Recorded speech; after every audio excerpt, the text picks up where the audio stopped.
Okay, I put that down there so that people on the YouTube could see the screen, I hope. They may not be able to. This, I want to start out by just telling you a little bit about this. This little video is from the news. It's a video of the mayor of Minneapolis, who seems to be a very well-spoken guy. And I couldn't help but when I seen him, I was thinking, well, he may be the guy them people might want for their presidential candidate or something. he is that well spoken. I don't agree with him, but just one thing that kind of struck me. If you'll go ahead and start it, David. See if y'all can see what I see or hear what I heard. There are no words that can capture the horror and the evil of this unspeakable act. Children are dead. Now you crank up the volume. That's what I was doing. There are no words that can capture the horror and the evil of this unspeakable act. Children are dead. There are families that have a deceased child. You cannot put into words the gravity, the tragedy, or the absolute pain of this situation. We are a Minneapolis family. But to everybody out there, do not think of these as just somebody else's kids. Those families are suffering immense pain right now. Think of this as if it were your own.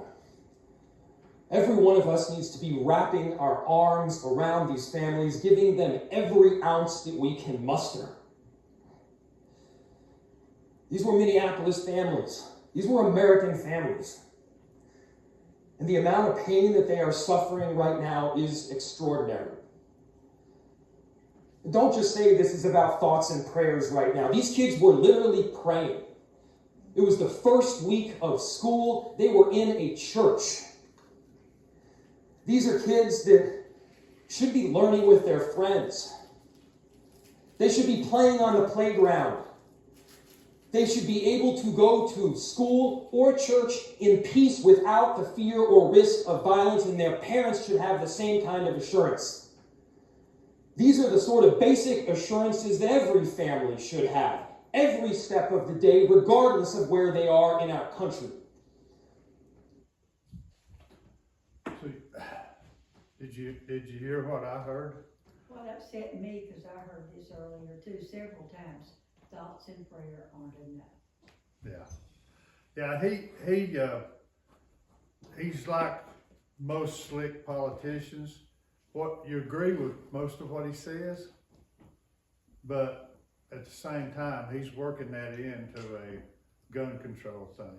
That's what the left always comes up with. That's their only answer.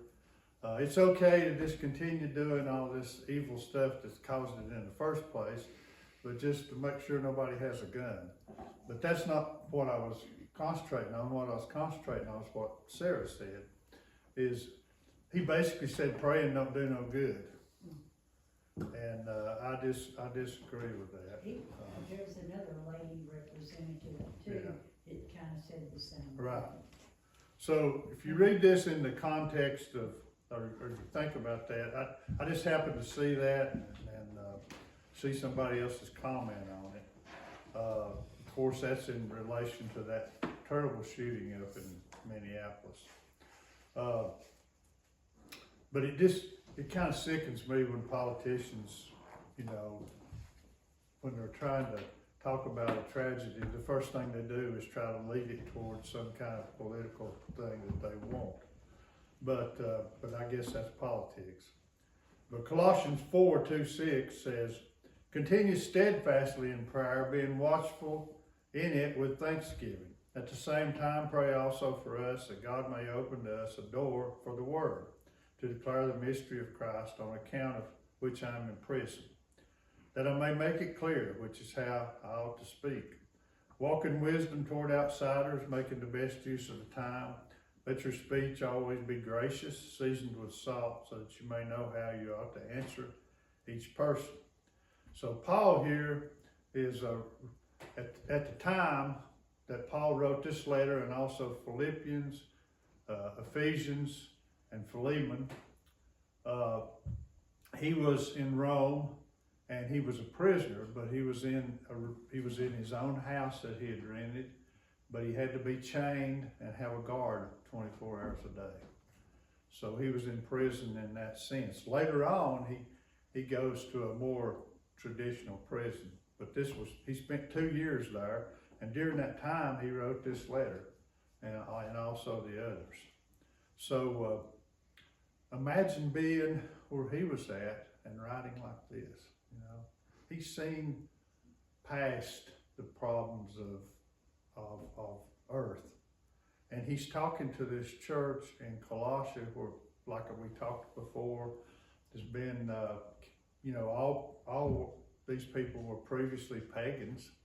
They were all previously idol worshipers, and now there's somebody telling them that Jesus really wasn't God, and that's kind of what he's correcting here. But the passage calls us to live a life devoted to prayer. And hey, think about all the times you prayed and answers came. Think about all the times you prayed and maybe answers didn't come right away, but they'll come at some point. So God always answers prayers, and I think we can be thankful for that, like we're thankful. He tells us to be thankful for everything else. It said, devote yourselves to steadfast prayer and continue steadfastly in prayer. So we should live a lifestyle of praying. And everybody here seems to do that. I'm so grateful for that. But we know God hears us. And if we don't know that, if we doubt that, we should look a little closer. But Jesus himself in Luke 18:1 tells us to pray and not lose heart. You can lose heart sometimes when things seem to be always down in the dumps, always going bad. And we can either cry about it or, like he said, take action. But the action isn't what he was talking about. The action is to pray more, and maybe couple that with other things. But be alert against distractions, because there's a lot of spiritual warfare out there. There's a lot of people trying to get our attention. There's a lot of the world trying to get our attention. Part of that is just through entertainment. There's so much entertainment out there that's got all these subtle messages in it. And the other thing is through politics. Everything you hear from politicians is not, you can't take it to the bank. I don't care who they are. But it's just interesting to me that they always go to one thing. Rather than, as far as schools, it's my opinion, as far as schools are concerned, that we could have them all secure if we wanted to. If everybody agreed that schools need to be secure, it'd be pretty easy to do it. We secure military installations, we secure courthouses, we secure the president, we could secure our schools.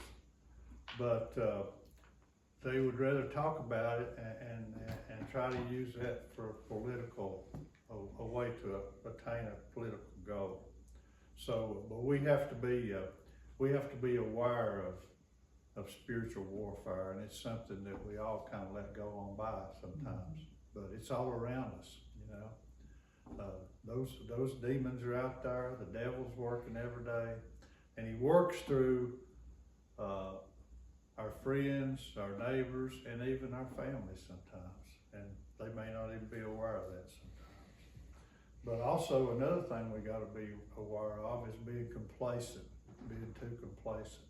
I've met a lot of Christians who are very complacent, and I've been that way myself sometimes. I admit it.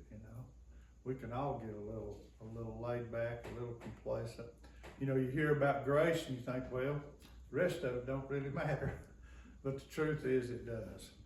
And so Ephesians 6:18 said, praying at all times in the Spirit with all prayer and supplication. To that end, keep alert with all perseverance, making supplication for all the saints. So what he's telling us there is pray for all Christians, pray for all of us. You know, we should be praying for each other. And not just for our health, and that's good that we do that too. But not just for our health, but our spiritual health, and making sure we stay on the right path. Because I think it can make a difference in somebody else's life that you're praying for them. I know it does. I've had people pray for me, and you know, the Lord led me because of that, and I know that. But and also with Thanksgiving. So gratitude is one of the things that fuels prayer. We should never pray without saying thank you, Lord, for whatever, because we should be thankful for everything that he does. He lets rain. It's true that he lets rain fall on the evil and the good, but the key there is he lets rain fall on the good, you know. And I always think about when talking to people outside of Christianity, you got to remind yourself, it's easy to concentrate on the purple hair and the, you know, different decorations they might wear. But what we got to be aware of is those people, like C.S. Lewis said, we're in the room, we got the door closed, but there's people wandering around in the hall that hadn't found the room yet, and people wandering around outside. And there's people out there that may never find it, but that's not up to us. It's up to us to show them the way. And he also says in Philippians 4:6, do not be anxious about anything, but in everything by prayer and supplication with thanksgiving let your requests be known. He's saying that in all of his letters. He's saying, you know, let your requests be known to God.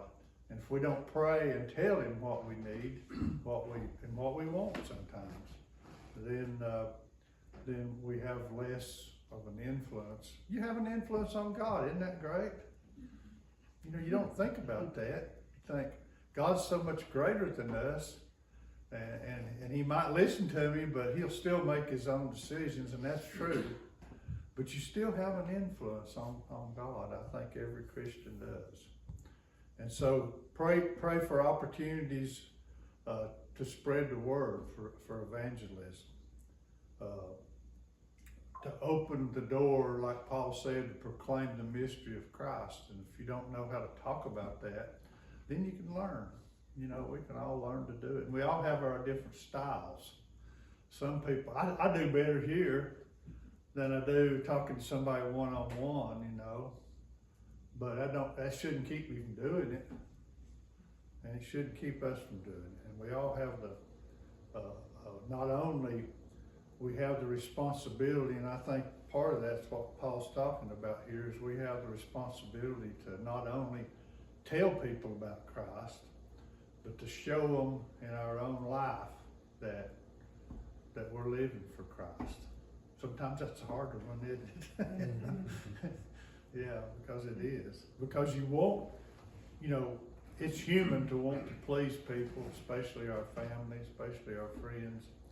But we want to make sure that don't lead us off into some place we don't need to be. And pray for clarity in speaking the gospel, because if you're talking to somebody who's skeptical, sometimes it's kind of hard. They'll ask you a question maybe you can't answer. Maybe the best thing to tell them is, well, that's what I believe, and I can't tell you exactly right now what that means, but I know it's true, and I'll look that up or whatever. But we have to be bold, and I always, you know, Rodney was with us a short time, but man, he was bold, wasn't he? He was bold, and we should use him as an example to be bold for the gospel. He wasn't afraid to speak whenever it was. And so I think it's good if we set aside dedicated prayer times, pray for other Christians. We need to pray for missionaries, for Anna and Colin, you know, in their mission they're going to, and other missionaries. But I think they're getting ready to leave pretty quick. So we need to pray for them, and pray for. You know, we've got a lot of people on our church prayer list with health problems. Pray for them, you know. They may not recover on this earth, but God said to pray for them. God said to pray for them. And a lot of them, if you'll remember back, a lot of them have recovered. A lot of them put aside these problems. So then he talks about walking wisely toward outsiders, walk in wisdom toward outsiders, conduct life with discernment. You know, think about what you're saying, you know, because sometimes people are quick to judge Christians. You know, people are quick to say, well, they're just old bigoted Christians, you know. They think that they've got it all, and they look down on us, and sometimes that's true, you know. You've got to admit it. Sometimes it is true. It's hard to deal with people who are very much different from ourselves, and that's true if you're a Christian or not. But Ephesians 5:15-16 said, "Look carefully then how you walk, not as unwise, but as wise, making the best use of the time, because the days are evil." And Peter said pretty much the same thing when he was talking about this. So we make the best use of our time when we're with somebody, because you think about, I think about all the people I've known that have passed away. I think, what did I talk to them about the last time I seen them? Last time I seen them, I had no idea they were leaving. You know, you don't know when people are going to leave, and you really want to be thinking about that. And you know, I realize that in witnessing to people, you can be obnoxious too. So you got to. It's really a fine line between being obnoxious and being bold. But we got to do it, and we got to view our time as a gift for eternal impact. And so if you'll think about it, there's times when you missed an opportunity. When people pass, you missed an opportunity. And that can happen. And then he goes on to say, let your speech always be gracious, seasoned with salt. So seasoned with salt, what about food? If you think about a bland food that you just eat without any salt, and the difference between that and food that's been seasoned properly. It's all the difference in the world, isn't it? Food that's been seasoned properly tastes good. It tastes good. So you want to use words that are kind, words that are attractive, and words that have preservation in them. Like salt's a preservative. People used to, before refrigeration, they used to salt hams and stuff and hang them up in a shed, and they'd hang there for a year. You just went out there and you took the cover off and sliced you off some for Sunday dinner or whatever, and then you wrapped it back up real good to keep the flies out of there. And it was still good. Salted meat is good because it's preservative. And so you got to think about it like that. And so you may know how you ought to answer each person. So you might think about beforehand what you're going to talk to people. Don't make it complicated.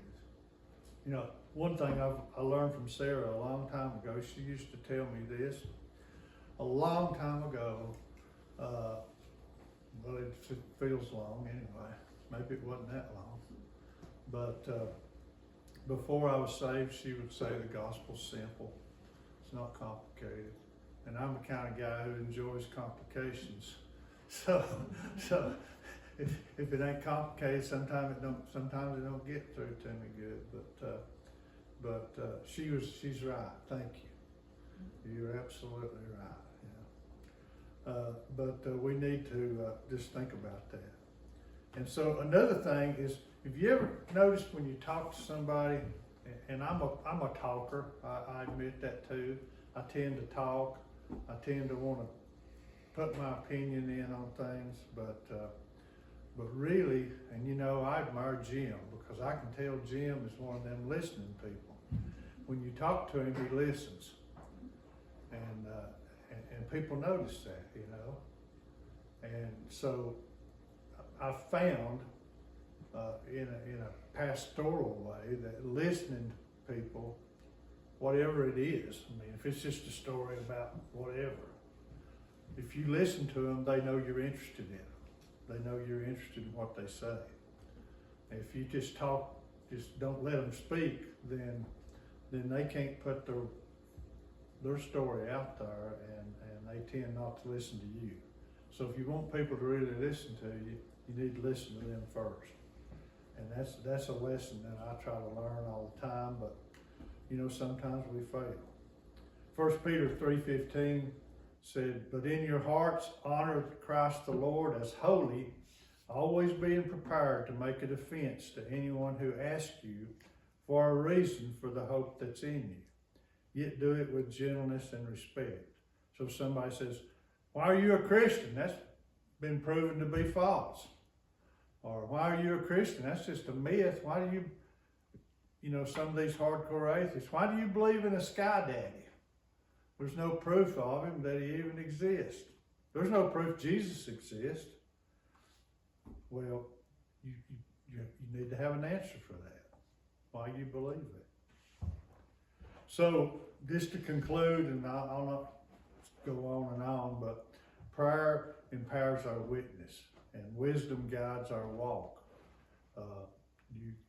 There's a lot of talk over in Proverbs about wisdom, about how wisdom is somebody we need to pursue. And Proverbs kind of talks about wisdom as a person, but we need wisdom.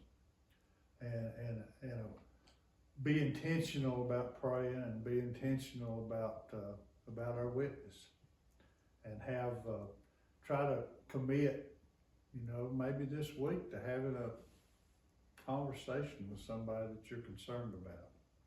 And we have to be concerned with people too. If we're not concerned with people, if we don't care where they go or what happens to them, then you might as well not even talk to them, right?